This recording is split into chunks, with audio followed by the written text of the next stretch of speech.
Светлината повторно силно ќе блесне на салонот на автомобилите во Париз, кој се враќа на голема врата.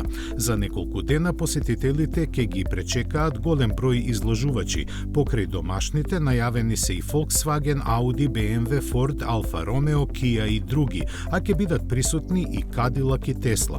Од Кина ќе изложуваат повеќе марки, меѓу кои BYD, Dongfeng, Hongji, Xpeng и секако Leapmotor. За жал, публиката ќе остане незапознаена со новитетите на Toyota, Nissan, Hyundai, Mercedes, Volvo, MG и уште неколку значајни светски имиња.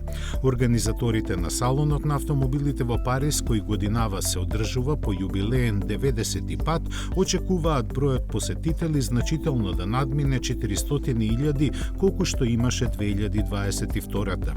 Цените на влезниците изнесуваат 18 евра во работен ден, односно 22 евра за викенд.